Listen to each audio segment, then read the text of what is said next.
The views, information, or opinions expressed in this broadcast are solely those of the individuals involved and do not represent those of any other persons or entities.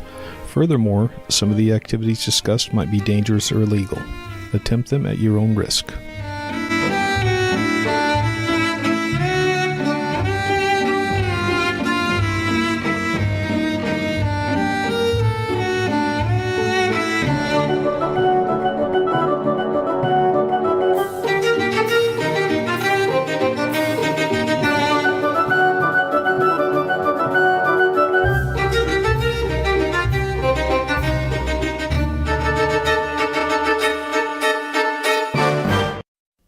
Hello everyone, and welcome to another edition of The Peculiar World here on the Paranormal UK radio network. I'm your host, Jeff Davis. Hello all.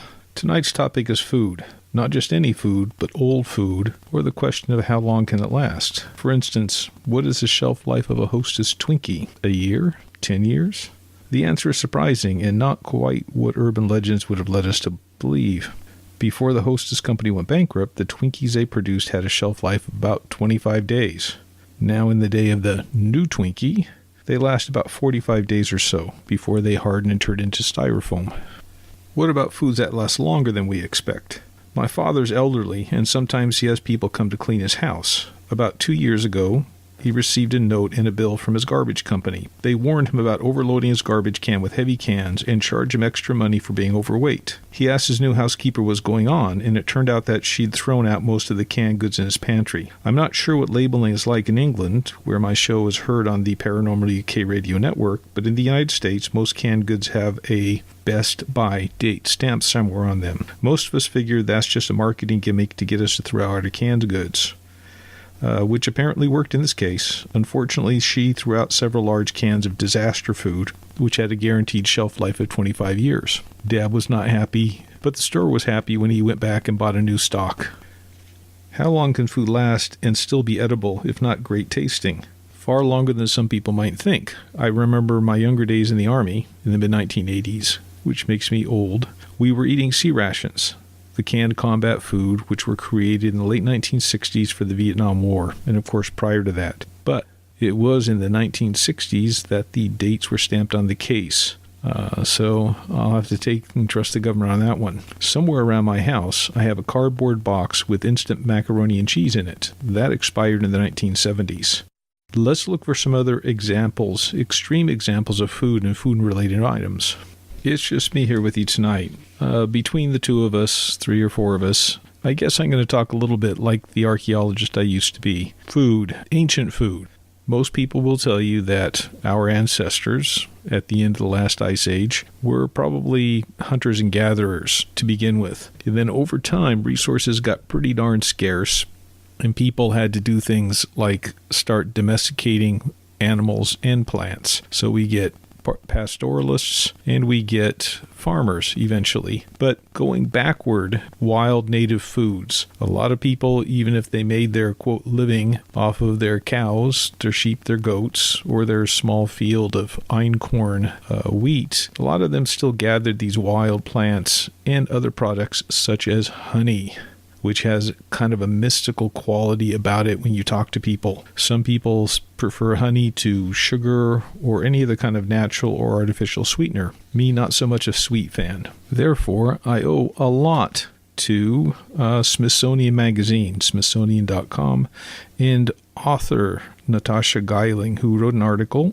a couple of years ago, What Makes Honey Such a Special Food?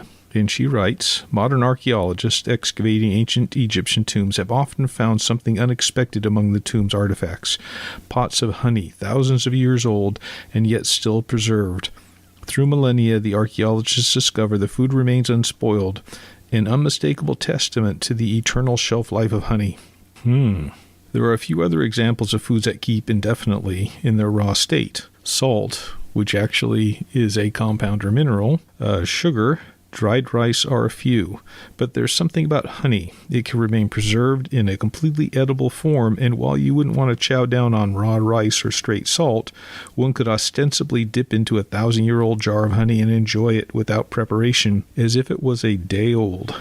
Moreover, honey's longevity lends it other properties, mainly medicinal, that other resilient foods don't have, which raises the question, what exactly makes honey such a special food? The answer is as complex as honey's flavor. You don't get a food source with no expiration date without a whole slew of factors working in perfect harmony. The first comes from the chemical makeup of honey itself. Honey is, first and foremost, a sugar. Sugars are hygroscopic, a term that means they contain very little water in their natural state, but can readily suck in moisture if left unsealed. As Amina Harris, Executive Director of Honey and Pollen Center of the Robert Mondavi Institute at University of California, Davis, explains, honey in its natural form is very low moisture. Very few bacteria or microorganisms can survive in an environment like that. They just die. They're smothered by it, essentially. What Harris points out represents an important feature of honey's longevity. For honey to spoil, there needs to be something inside of it that can spoil. With such an inhospitable environment, organisms can't survive long enough within the jar of honey to have a chance to spoil. This kind of reminds me of the apocryphal story of the Persian emperor or kings or caliphs who are brought the heads of their enemies preserved in honey so that they won't spoil. Because sometimes that long trip or years afterward, the potentate would be happier looking at the features of their defeated enemy rather than a rotting skull, and I'm sure the smell will be better as well. Mixed in with this, too, are myths about the healing nature of honey. There are many, many different myths from across the world, many cultures, where they talk about the healing property of honey. For instance, smearing honey on an open wound. And it is true, is anaerobic, it cuts off the oxygen, and the honey will suck up any kind of fluid or infection, killing the bacteria within the wound itself. So how long have people been gathering honey and preserving it? Again, all the way back into the Neolithic and before, I'm sure. I think somebody was suggesting on some of the research that a wild beehive might well process as many as 30 pounds of raw honey a year. And of course, if you happen to be a hunter-gatherer type and you beat the bears to it, you would try and partake of that so long as you did not get stung too many times. As far as the oldest, perhaps, beekeeping, that might well date back 5,500 years ago or longer in what is now the state of Georgia.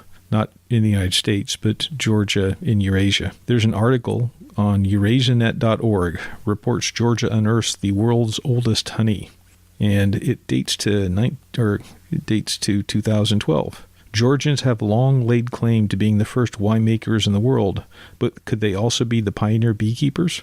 After a thorough examination of some 5,000-year-old plus jars unearthed in Georgia, archaeologists have declared that the artifacts contain the world's oldest honey.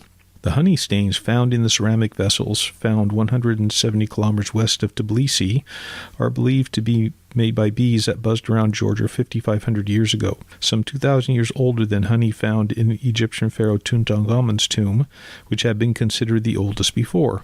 As in ancient Egypt, in ancient Georgia, honey was apparently packed for people's journeys into the afterlife, and more than one type, too. Along with the trip were lindenberry and meadow flower varieties. The honey vessels, human teeth, and other artifacts were found in the tomb of an apparent female noblewoman, which was discovered in 2003 during the construction of the Baku-Tbilisi-Ceyhan oil pipeline. This is not the first time that archaeological investigations have placed Georgia or the South Caucasus in the world map. Early human skulls found in Georgia's Dmanisi region have challenged beliefs on human evolution and migration, and this is the Denisovan people, which may be another podcast.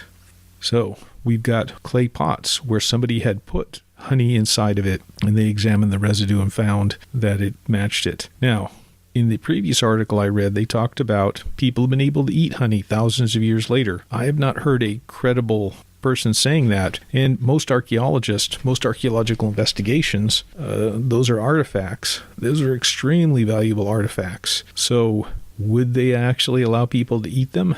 And if they did, I would think that there would be some really fanciful articles spun about that. Having told you that, I did find a mention on somebody's blog, and I'm not going to read it to you verbatim because if I did, I don't have their permission. They live pretty locally, and if they got upset, then they might beat the tar out of me.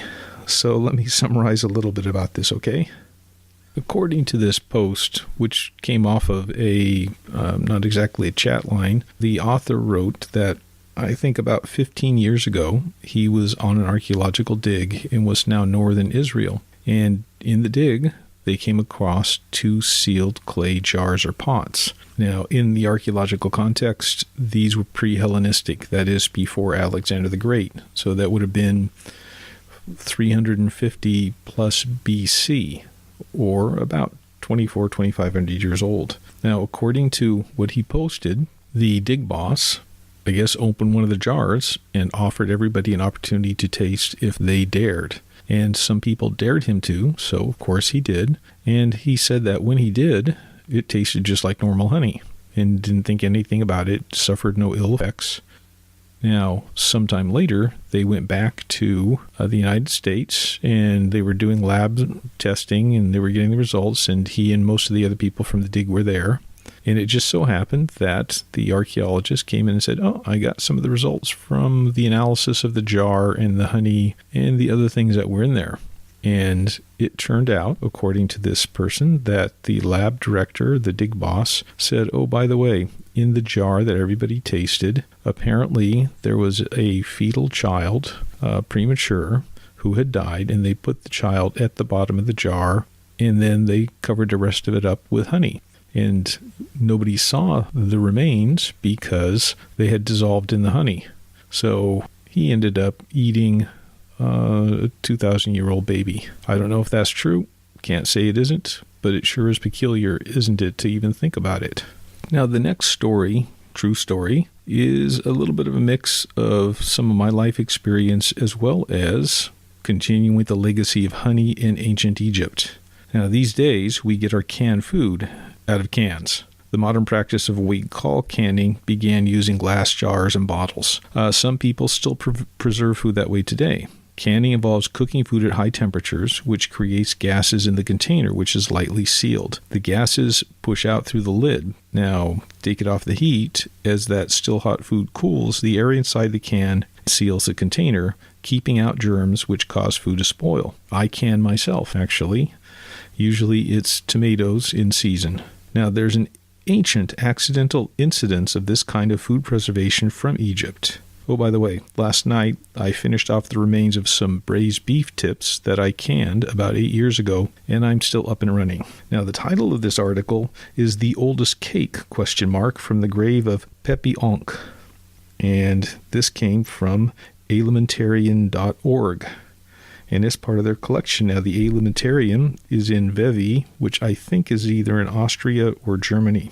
The article states, "An Egyptian cake dates back to the reign of Pepi II, was a pharaoh, 2251 to 2157 BC, and it is a perfect example of the age-old practice of using vacuum packing to preserve food. This cake comprises 2 flat wheat breads filled with honey and milk, and it was cooked in a 2-piece copper mold that would fit together perfectly. Now, it was roasted in the oven, and as the cake cooled, air bubbles escaped, thus creating a vacuum in the mold. This ensured that the cake stuck to the metal and allowed it to be preserved to this day.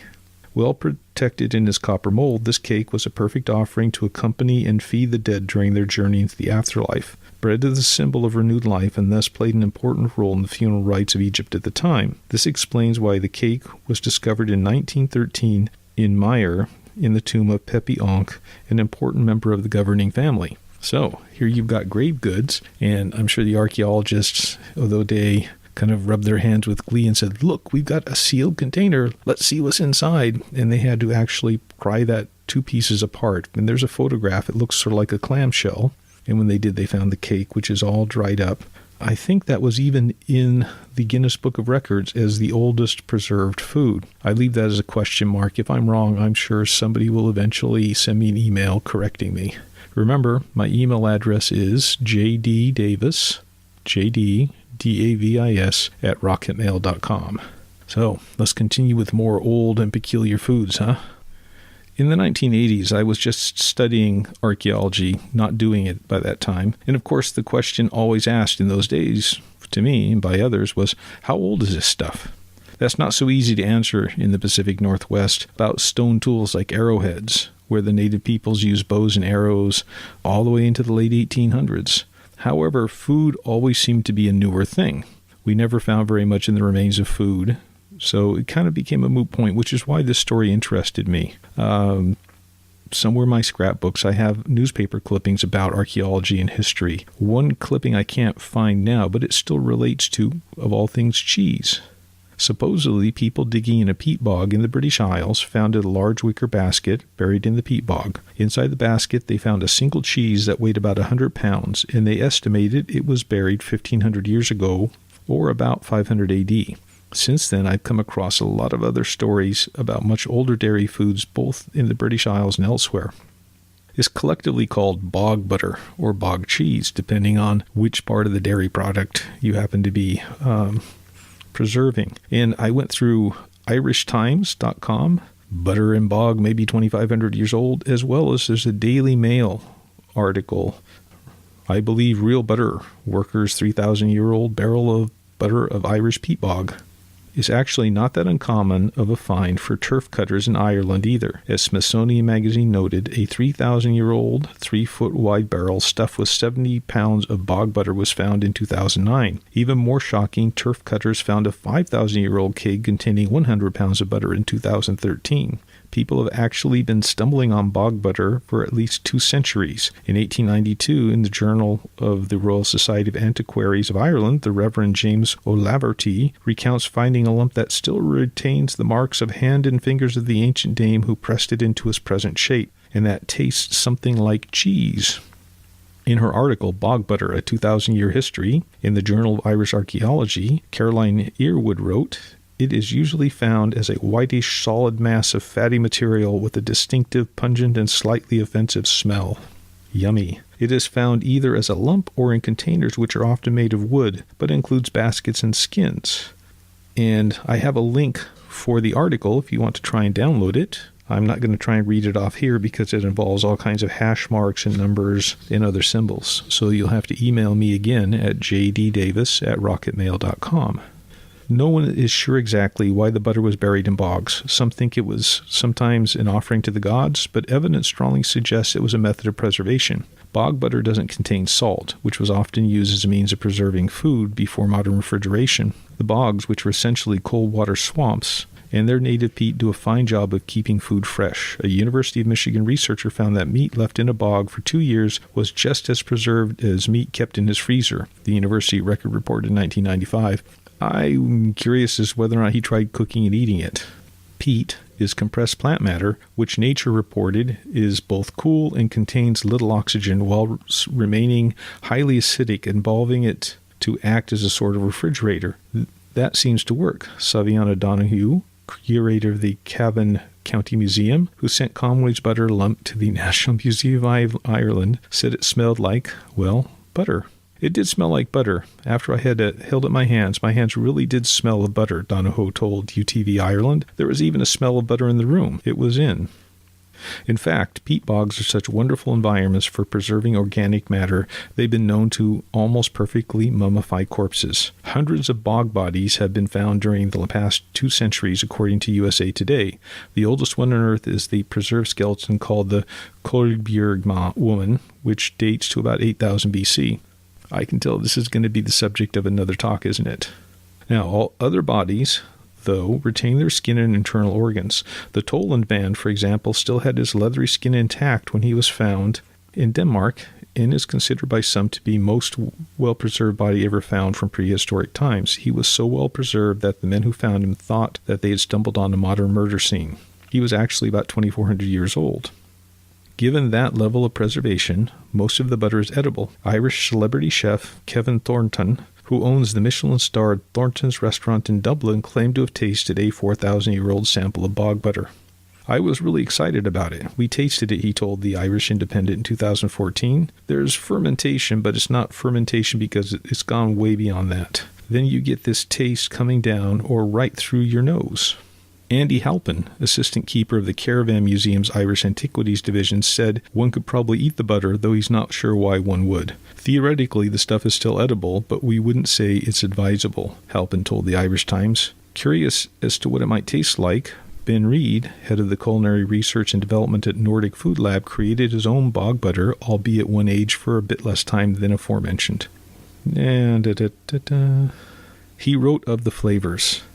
In its time, underground butter did not go rancid as one would expect butter in the same quality to do in a fridge over the same time. The organoleptic qualities of this product were too many, surprising, causing disgust in some and enjoyment to the others. The fat absorbs a considerable amount of flavor from its surrounding, gaining flavor notes which were described primarily as animal or gamey, moss or funky or pungent, and salami. These characteristics are certainly far from the creamy acidity of a freshly made cultured butter, but have been found useful in the kitchen, especially with strong and pungent dishes in a similar manner to aged ghee. This reminds me somewhat. My archaeology degree, my master's degree, which I got at the University of Sheffield, my subject was the Vikings in Greenland. And in some cases, in these Greenland farms, these people were not pillaging Vikings. They were simple herder folk. They had goats and sheep and fished. At least they seem to have fished based on the archaeology. I'm going to get into arm wrestling matches about that. However, the archaeology done on some of these houses, which still exist or existed before they were excavated, in one of these houses, in what was interpreted as kind of a production room off of the actual cow-sheep barn, there was buried in the ground a wooden tub. And presumably, if they were making yogurt or separating the cream from the rest of the milk, they might have dumped it in there. So it might have had cheese or butter in it at one time. Now, what's interesting is we don't know what happened to the people in that farm or under what conditions they left. But what was interesting, if I remember the article correctly, was that when they were excavating and clearing away all the debris that when the roof fell in on top of it, what they found was they found the skeletons of several mice or rats inside the tub. And the conclusion they reached was that there was something edible in that tub and that the mice or rats climbed in and ate it, but they couldn't get themselves out of the tub, and so they died there, sort of like, in a way, the frog in Cream, where it has nothing to stand on at a certain point and gets tired and drowns. Only in this case, it was the mice or the rats, which leads to speculation about how quickly people vacated their houses, leaving food behind. People have been eating dairy products for thousands and thousands of years. So we were in Ireland for the butter, and now we're going to go back to Egypt for the cheese. Caption from the website magazine Egyptian Streets. Archaeologists discover 3,000-year-old cheese in tomb, but it could make you very sick. So World News, Mirror Online, Egyptian Streets. Now this is dated September 21st, 2018, so it's pretty recent. From its wonderful history and temples to impressive entrepreneurship and literature, Egypt is a country which thousands of travelers flock to every year. Having established itself as one of the oldest civilizations in the world, perhaps that deserves a world record of its own, it is expected that Egypt and its residents would have aimed for a couple of other world records. And here's one. Oldest cheese credit. University of Catania and Cairo University. What would be the oldest cheese in the world has been discovered in a 3,000-year-old tomb in Egypt. Archaeologists from the University of Catania in Italy and University of Cairo in Egypt made an unexpectedly cheesy discovery when they were excavating the tomb of Ptolemys, who was the mayor of Memphis in Egypt during the 13th century BC.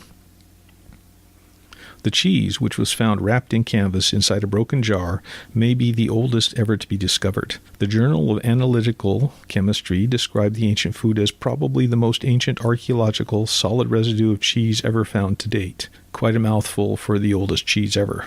And said it was made with a mixture of sheep or goat and cow's milk. Paul Kinstead, a professor at the University of Vermont who studies the chemistry and history of cheese, told the New York Times that the ancient cheese was probably similar in consistency to soft goat's cheese, but with a really, really acidy bite. It would be high in moisture, it would be spreadable, he said, and it would not last long, and it would spoil very quickly. However, lovers of fromage are unlikely to get a taste of this ancient sample anytime soon, as the team also discovered the presence of the bacteria Bursilomatidis. Oh, yeah. It has 16 or so letters. Brucell mellitus in the cheese, or brucellosis to those of us American cattle type people. Now, this bacteria causes the rare but highly infectious disease brucellosis, also known as Malta fever, which can infect humans as well as animals. Symptoms can induce fever, weakness, and joint pain, and last for as long as a year without proper treatment, and in very rare cases it can lead to death. In goats and sheep, the disease can cause infertility, miscarriage, stillbirths, and weak offspring. So, at least this cheese they're not going to let you eat. I like small museums. I like county historical societies. I like people who have museums in their houses or their garages. Sometimes they let you get away with stuff that you shouldn't. I remember reading an article some years ago written by a historian, antiquarian, reporter type, and he was in one of these little small Irish museums, and they had a chunk of bog cheese sitting on a display table. And it was not in a case, it was actually open.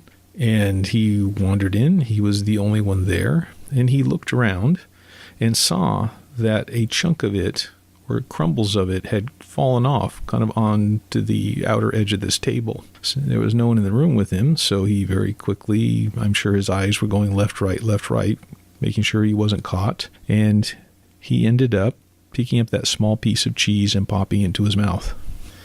And he ate it. And he said that it tasted a lot like Limburger cheese, and that was it. So he didn't die either, which is kind of interesting, and it gives me faith. Faith that other people are just as odd as me. Moving on, this time to Europe, let's talk a little bit about liquid spirits. The oldest bottle of preserved wine is almost 1,700 years old. It remains in the Pfalz Museum in Germany. By Pfalz, I mean Pfalz, Pfalz. And it's called the Speyer wine bottle. Now, I stole from Wikipedia this time, so hopefully I won't get into trouble. The Speyer wine bottle, or Römerwein, is a sealed vessel presumed to contain liquid wine, and so named because it was unearthed in a Roman tomb found near Speyer, Germany. It is considered the world's oldest known bottle of wine. It was originally found in 1867 in what is now the Rhineland-Palatinate region of Germany, near Speyer, one of the oldest settlements in the area. The artifact has become known as the world's oldest existing bottle of wine. They said like 3 times. The bottle's been dated between 325 and 350 AD. And it is the oldest known open bottle of wine in the world. Whoever wrote this Wikipedia article, I think you made your point. Since its discovery, it has been exhibited at the Wine Museum section of the Historical Museum of the Palatinate in Speyer, always displayed with the same location within the museum. The Römerwein is housed in the museum's tower room. It is a 1.5-liter glass bottle with 4 shoulders, yellow green in color with dolphin-shaped handles. The bottle was discovered during excavation within a 4th century AD Roman nobleman's tomb. The tomb contained 2 sarcophagi, one holding the body of a man and one of a woman. One source says the man was a Roman legionary and the wine was a provision for his celestial journey. Of the 6 glass bottles in the woman's sarcophagus and the 10 vessels in the man's, only one still contained a liquid. There is a clear liquid in the bottom of a third and a mixture similar to rosin above. Now, wine preservation. While it reportedly lost its ethanol content, analysis is consistent with that at least part of the liquid having been wine. The wine, likely produced in the same region, was diluted with a mixture of herbs. The preservation of the wine is attributed to a large amount of thick olive oil added to the bottle to seal the wine off from the air, along with a hot wax seal. The author Petronius, around 27 to 66 AD, in his work Satyricon, writes of plaster seal bottles, and this one is analogous. The use of glass in the bottle is unusual, however, as typical Roman glass is too fragile to be dependable over time. While scientists have considered accessing the liquid to further analyze the content, as of 2018, the bottle remains unopened because of concerns about how the liquid might react when exposed to air. The museum's curator has stated he has seen no variation in the bottle in the last 25 years. Now, that's the oldest bottle of wine. I hope everybody's curious as to whether or not there's been anything found that's drinkable. And yes, there has. As a matter of fact, most recently, some very old wine sold in the United States. And so I have an article on it. This is from the Christie's website, because they're the ones who sold part of the collection. Discovered one of the largest collections of early Madeira, which is a wine, in the United States, found in a sealed compartment in the wine cellar of the Liberty Hall Museum in New Jersey. Almost 3 cases of Madeira wine from 1796 in the attic, buried beneath piles of straw. In approximately 40 demijohns, which are the big bottles, the big bottles, dating from the 1820s. In 2015, a 6-month renovation project at Liberty Hall Museum, a decision was made to remove a plywood and plaster wall in the wine cellar of the house. The wall was likely to have been erected during Prohibition. Liberty Hall, which is now part of the Keene University campus, was built in 1772 and has been home to many notable figures across its long history, including Treasury Secretary Alexander Hamilton, William Livingston, the first governor of New Jersey, and a signatory of the American Constitution. Henry Brockholz Livingston, United States Supreme Court Justice, and from 1811, members of the Keene political dynasty, which has numbered U.S. senators and congressmen. Mary Alice Keene was the last resident of the home, which she began transforming into a museum in 1949. Now, the hidden compartment in the wine cellar revealed many things. As the wall of the cellar came down, the original wine cellar cage was revealed behind, covered in years of soot, dust, and cobwebs. Its contents included almost 3 cases of Madeira wine from 1796 and assorted cases of gin, whiskey, and other liquor. Approximately 40 demijohns, which are glass barrels or large bottles of Madeira from the 1820s, were also found in the attic wine closet of the house, buried beneath piles of straw. John Keene Sr., president of the Liberty Hall Museum, reveals that he was going to give away the demijohns found in the attic to employees because they like to make lamps out of them. Fortunately, he did not. We had no idea what we had until we began to do background research, and we realized that we had some very rare in the United States. The director of the Museum of Operations at Liberty Museum said, his name was Bill Schultz, he was right, for the discovery represents one of the largest known early collections of Madeira in the United States and one of the most extensive of the world. According to historical accounts, America's original 13 colonies imported about 90% of the wine produced from the Portuguese islands of Madeira, which sit in the Atlantic Ocean some 520 kilometers west of the coast of North Africa. Madeira was a popular beverage in colonial America in the early United States, chiefly because it was easy to ship and it lasted. George Washington and Thomas Jefferson were noted collectors, as was Chief Justice John Marshall, and Madeira was used to toast both the Declaration of Independence and the inauguration of George Washington. Much of the Madeira discovered at Liberty Hall is still labeled with handwritten tags and can be referenced in the thousands of documents relating to the house at dates across more than 200 years. The paperwork shows that some of the wine in question was for the personal use of Robert Lennox, Esquire, a banker and financier who was known to import Madeira in demijohns and then bottle and label it once it arrived. From 1795, Lennox was the exclusive U.S. importer for Newton, Gordon, and Murdoch, then the largest shipper of quality Madeira. John Keene Sr., Mary Alice Keene's son and president of Liberty Hall, reveals that at the time of the find he was unaware that Madeira didn't spoil and assumed instead that the hundreds of bottles of wine in the hidden compartment were unfit to drink. Initially, we decided to leave it as a prop for visitors to look at. Curiosity led us to clean a few bottles, and the rest is history. The demijohns discovered in the attic, some containing up to 5 gallons of Madeira, had wicker around them to protect the glass. I was going to give them away to our employees because they like to make lamps. That's kind of a repeat. Now, they ended up inventorying them and eventually selling them. So I have, the auction was in December of 2018, so let me rifle around and find the auction information. You may be shocked and appalled and jealous at the same time. After the auction, the magazine Decanter.com, online magazine Decanter.com, Chris Mercer wrote in December 11, 2018, a quart bottle of the Lennox Madeira imported to Philadelphia in 1796 by Robert Lennox and originally bottled in 1798 before being rebottled in 1888, sold for $15,925 at the Christie's auction.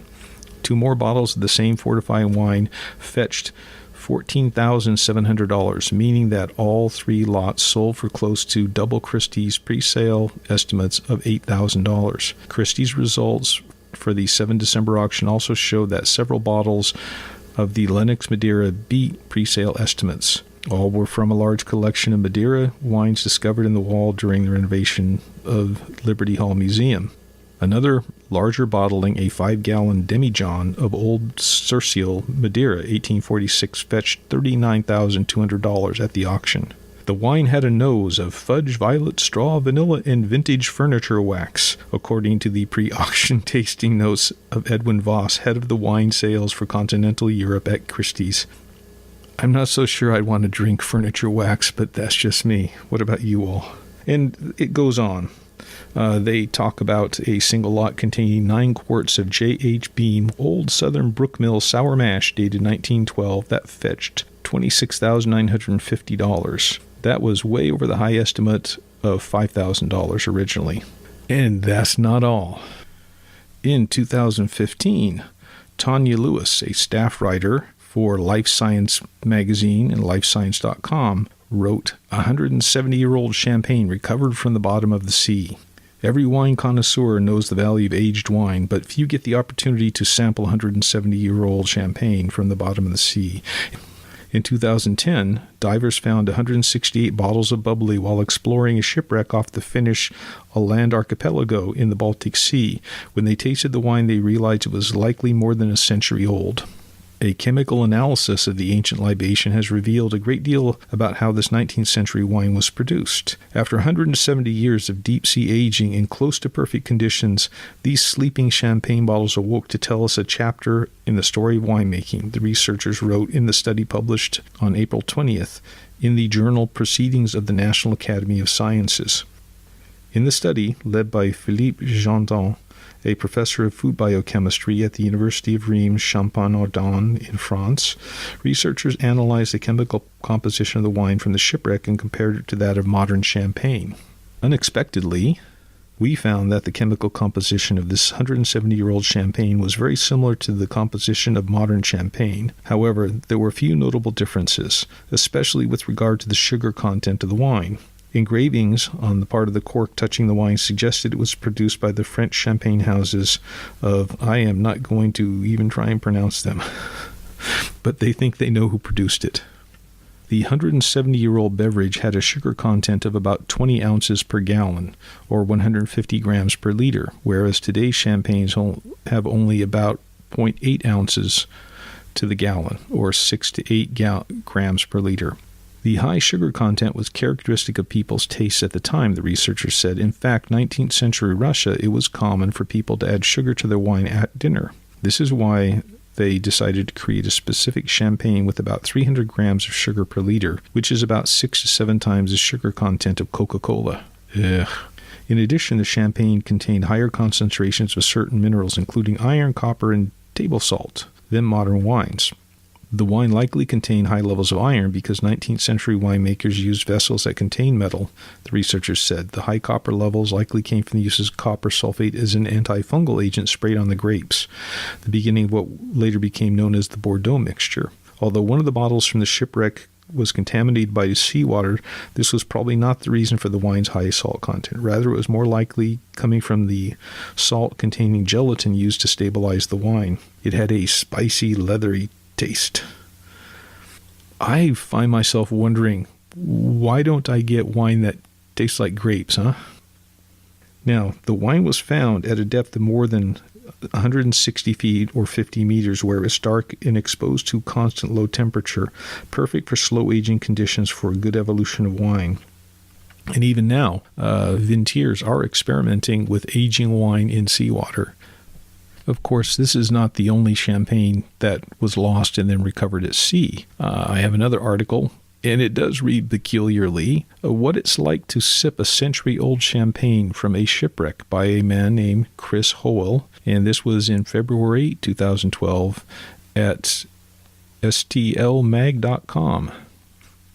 And he writes, I've had the great fortune to taste some of the world's most amazing wines, from the legendary Pre-Phylloxera 1865 Chateau Lafite Rothschild to Domane de la Romani Conti's 1923 vintage. Older classic wines are amazing in their own right and offer much more than the price tag. I get to peek into the past and taste the history. I do agree with him there.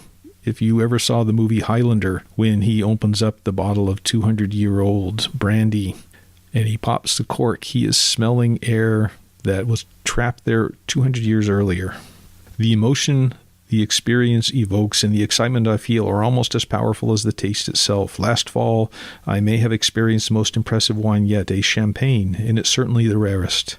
In 1916, a German U-boat sank the Swedish freighter Jönköping as it was carrying spirits to the imperial court of Tsar Nicholas II in Russia. The Germans commandeered the vessel in the Gulf of Finland and escorted all the sailors off the ship before sinking with a torpedo. For 80 years, the ship lay at the bottom of the ocean, 63 meters deep, a depth that happens to be perfect resting place for a bottle of champagne with 6 atmospheres of pressure. That is the same as the inside of the bottle, at a constant near-freezing temperature, undisturbed and shielded from any source of light. When the ship was discovered in 1997, sources say that fewer than 2,000 bottles were recovered, and even few were in saleable condition. Yes, this is the famous 1907 Heidsiek and Company Monopole Diamant Blue Shipwreck Champagne. I can't pronounce it correctly. Now, as he continues to write, one evening last fall, during a small private tasting of unrelated wines, our host surprised us with this amazing aperitif. Chills ran down my spine and the hair on my arms stood on end. I was actually going to get to taste this legendary, if not mythical, wine. I Googled the cost, $275,000 per bottle at auction and at the Ritz-Carlton in Moscow. I nearly fell out of my chair and tried not to come off like a giddy child or an unworthy soul accidentally invited to a once-in-a-lifetime event. The wine had intense aromas of gunflint and black rifle powder mixed with a briny note like roasted oysters. Then there were the notes of graham cracker, burnt lemon oil, and flamed oranges. Massive flavors of caramelized bananas, burnt citrus, and kerosene provided an extremely long, salty finish. Maybe it was the power of suggestion, but I could taste the explosion in the champagne all at once. It was absolutely mind-blowing, with just a touch of bubbles remaining, so you knew it was champagne. Unless you find yourself in a similar situation, I probably never will again, I suggest you experience this producer in a different way, and at the much lower price. The current vintage of this same wine, the 1996, is available online for about $120. What about wine that tastes like grapes, huh? There are some people who, like me, cannot come up with $275,000 for a bottle of champagne, no matter how nice.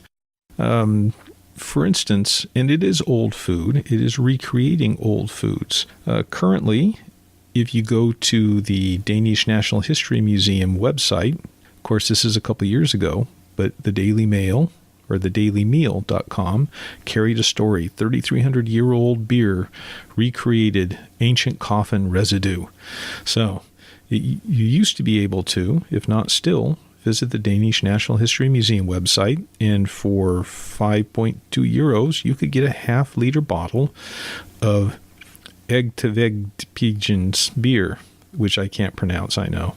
Basically, there was archaeologists discovered the coffin of a teenage girl who died about 3,300 years ago, and they excavated it. She was about 16 years old, and she was buried with all of her worldly goods and a small bucket, and at the bottom of the bucket, wooden bucket, was a kind of brownish, sticky residue, which turned out to be malt. So they did an analysis of it and found that it was made with some pollen, which was probably honey, malt, bog myrtle, and cranberries. And so they kind of worked out the recipe and they made their own recreation of that. A lot more expensive was King Tut's brew, or King Tut's ale. Now, they did find the remains of what they think were beer containers in King Tut's tomb. However, they didn't actually go and perform a full analysis of what was there in his tomb. They went to a contemporary brewery, and through the remains from this brewery, they analyzed everything they could find, including the quality of the water from the local wells. And in reconstructing this recipe, the Scottish and Newcastle brewmasters used emmer, which is a kind of wheat that was grown by the Egyptians, and coriander, and they brewed 1,000 bottles. The first bottle sold in England for about $7,200, and the rest is supposed to be about $75 a bottle. And this was done by Scottish and Newcastle brewers. Harrods used to carry the beer as well, and it's available in other places. And you can actually go online and Google King Tut Ale or King Tut beer, and there are a couple different websites that have the recommended recipe based on what the archaeologists found. So you can make your own and you can drink beer like a king. If you want to drink and swear like a sailor, March 15, 2019, a new shipwreck beer has been released. A new brew uses yeast found in beer bottles retrieved from 131-year-old shipwreck.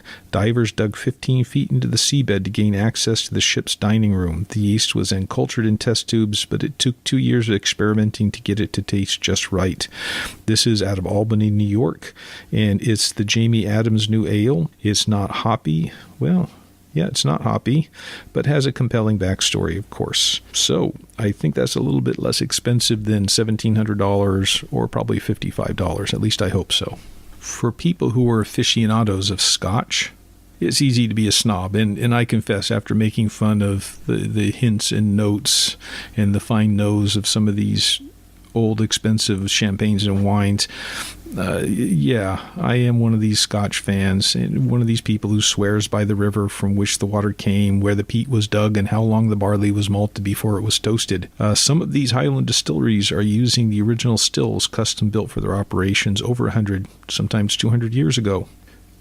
Although many Scotch snobs swear by single malted brews, some blended Scotches have their own followings and can become quite expensive. I, for one, had a bottle of Johnnie Walker Blue Label Scotch, which used to come in a box, inside another box, nestled inside a satin-lined pocket, and the bottles had these little tags where each one was numbered. I don't know how much a bottle of Johnnie Walker Scotch Blue Label costs now, but that was about $200 at the time, over a decade ago. I had a friend, my co-author Al Euphrasia, come over, and he and his wife stayed for a couple of days. After dinner one night, I brought down my box of Blue Label. I blew the dust off the top, took the second box out, and got the bottle out. And I extracted the cork and poured him a generous dram. While holding my glass, I waited for the whiskey to warm up.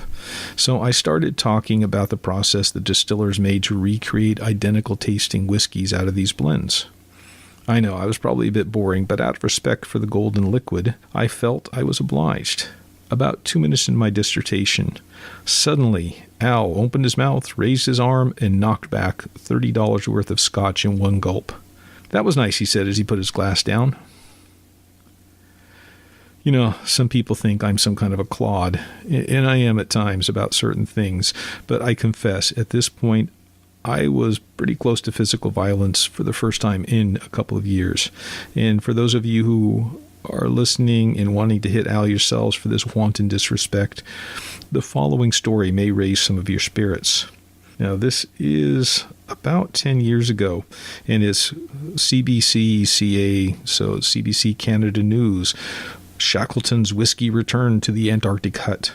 And the header is Scott Space Antarctica, talking about whiskey on ice. 3 bottles of rare 19th century Scotch found beneath the floorboards of Antarctic explorer Ernest Shackleton's abandoned expedition base were returned to the polar continent Saturday after a distiller flew them to Scotland to recreate the long-lost recipe. Not even the New Zealand Prime Minister John Key, who personally returned the stash, got a taste of the contents of McKinley's whiskey, which had been rediscovered 102 years after the explorer was forced to leave them behind. "I think we're all tempted to crack it open and have a little drink ourselves now," Key joked at a ceremony, handing the bottles over to the Antarctic Heritage Trust officials at New Zealand's Antarctic base on Ross Island. The whiskey will be transferred by March from Ross Island to Shackleton's desolate hut at Cape Royds and replaced beneath the restored hut as part of a program to protect the legacy of the so-called historic era of Antarctic exploration from 1898 to 1915. Bottled in 1898, after the blend was aged 15 years, the McKinley bottles were among 3 crates of scotch and 2 of brandy buried beneath a basic hut Shackleton had used during his dramatic 1907 Nimrod excursion to the Antarctic. The expedition failed to reach the South Pole, but set a record at the time for reaching the farthest southern latitude. Shackleton was knighted after his return to Great Britain. This stash was discovered frozen in ice by conservationists in 2010. The crates were frozen solid after more than a century beneath the Antarctic ice. But the bottles were found intact. Researchers could actually hear the whiskey sloshing around inside. Antarctica's minus 22 degree Fahrenheit, or minus 30 Celsius temperature was not enough to freeze the liquor. The bottles remained unopened as they were returned Saturday. If Shackleton couldn't have a dram, no one else could. But their contents nevertheless formed the basis of a revival of the blend. Now, it was distiller White & McKay, which now owns the McKinley brand, chartered a private jet to take the bottles from Antarctic Operations headquarters in the New Zealand city of Christchurch to Scotland for analysis in 2011. The original bottles had flown in 2 combination lock containers with key to Antarctica in a U.S. Air Force transport plane from Christchurch on Friday. One of the staff said, "When you're used to working around things in that hut that perhaps are quite decayed and some of them don't have nice smells, it's very nice to work with artifacts that have such a lovely aroma." Definitely the aroma of whiskey was around very strongly. The original recipe was lost, but White & McKay recreated a limited edition of 50,000 bottles from a sample drawn with a syringe through a cork of one of the bottles. The conservation work of the Antarctic Heritage Trust has received £5 for every bottle. Let me go online and check and see if they still have any for sale. Still there? I found there is still some for sale. I found a website, and he was crediting the price at £34.90 for a bottle of that stuff. So I am on my way to England soon. I might buy a bottle and bring it back on the duty free. Yay. Now, White & McKay themselves have kind of a tie-in to me in the Pacific Northwest. Several years ago, I worked as an archaeologist for the Mount Hood National Forest. My district included the mountain itself and its many historic buildings and structures. Tourism came to Mount Hood in 1889, well, even earlier than that, but big tourism came in 1889 when Cloud Cap Inn opened on the upper slopes of Mount Hood. Many of Portland's rich and elite took summer vacations there. The large log building complex shut down as a hotel in the 1940s, but it still exists. When it opened as a hotel, disposing of garbage was a pretty simple affair. They just threw things down the side of the mountain. Pretty simple. Over the years, pot hunters picked over the trash piles, taking away the best and unbroken bottles and other debris. One day, my boss ordered me and the other archaeology techs to go search the ground below Cloud Cap Inn for any remaining trash. We found one small pile that must have dated to the earliest days of the inn. There was some datable English china, again, late 1800s, early 1900s, and we found the remains of a bottle of Liam Perrin's Worcestershire sauce, some French canned sardines, the bottom of a Tanqueray gin bottle, and a broken bottle of White & McKay scotch. So it seems like White & McKay travels to multiple continents. Aside from food, there are a couple of other, well, shall we say, vices that people put a lot of stock in and pay a lot of money for. One of them is tobacco and tobacco products. Tobacco is a plant that originated in the Western Hemisphere, and within a few decades of Europeans arriving in North and South America, it had spread across the world as a recreational and ceremonial substance. When the English returned from North America bringing tobacco, many people speculated on its use as a medicine. For instance, in Spenser's Faerie Queene, Squire Timaeus is wounded in the leg by an arrow, and the woodland lass Belphoebe saves him by binding up his wound with the divine tobacco. We know today that tobacco contains nicotine, a dangerous poison, as well as other carcinogens. In 2008, the World Health Organization named tobacco as the world's single greatest preventable cause of death. Having said that, next to caffeine, tobacco is probably the world's most abused substance. Sometimes we'll do and go to any lengths to secure it for our vices. In the mid-1990s, when I lived in England, working on my master's degree at Sheffield, it was a lot of fun, and I picked up a lot of trivia about ancient things while I was there. One little tidbit I got was from a broadcast on the BBC about very, very old cigars found in Ireland. Now, the story of smoking these vintage Havanas could cost $1 a second. The article is dated February 17th, 1996, and it was also in irishtimes.com.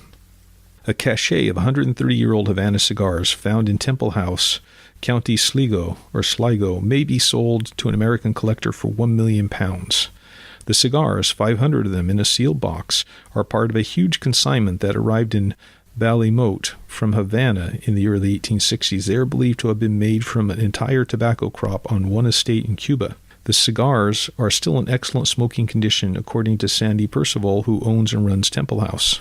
The reason for their extraordinary longevity is the condition in which they were stored in a cellar close to a lake. The west of Ireland is an ideal humidor, he said. He's kept dozens of cigars for his own pleasure. However, the sale of the remaining cigars will bring much needed money to carry out restoration on Temple House. The Percival family has lived there continuously since 1665, save for 3 years in the last century, and it was this short hiatus that resulted in the arrival of the cigars. The estate was sold in the mid-19th century, but the new English landlord proved so unpopular with the tenants that many of them appealed to Alexander Percival, a younger son who had moved to Hong Kong to work for Jardine Matheson. He agreed to buy back the estate, and at the same time he married the niece of one of the founders of Jardine Matheson, Annie de Blois. They set sail for Boston, where the wedding was to take place, stopping off in Havana to stock up on cigars. They returned to Ireland, where they had a hero's welcome from the villagers. According to local lore, it took a full week to transport the crates of cigars from the station to the house. Alexander Percival set about restoring the house and estate, but he died 3 years later. The cigars, which he had bought as an investment, languished in the attic of Temple House. Sandy Percival remembers once having to burn sackloads of them because they had gone dry. More recently, he discovered a Swiss au pair using bundles of them as kindling. 100 of them are now lodged at Monte's, an exclusive dining and cigar club on Sloane Street in London. The remaining box of 500 is in storage abroad. An American collector has offered $1 million for it, or $2,000 a cigar. The smoking time of the 4-inch cigars is between 30 and 40 minutes, which means anyone rich enough to buy them will pay around $1 a second for the pleasure of smoking. Not too bad. Now, I seem to remember watching this article where the reporter is talking, and part of the way they preserved the temperature was these cigars that he's talking about were actually stored in the cellar, which was below the kitchen. And that kitchen had a fire going in the stove continuously for the entire length of time. Coal, and then I assume later gas or oil. So that temperature from the stove above the cellar kept it at about 70 degrees Fahrenheit, and just the humidity close to the lake as well as in the sealed cellar kept everything perfect. Cigars, scotch, champagne, a little cheese perhaps for fondue, and butter for your crackers. So I hope you've been interested in all of these old foods, most of which are not edible, but I wouldn't mind trying some of them so long as I had somebody with a stomach pump nearby. I hope you feel the same way, and I hope you go out and start looking for your own old foods, because it's just amazing thinking about how we human beings can ferret away essentials like food. We're kind of like squirrels sometimes. Anyway, thank you all for listening, and have a good night.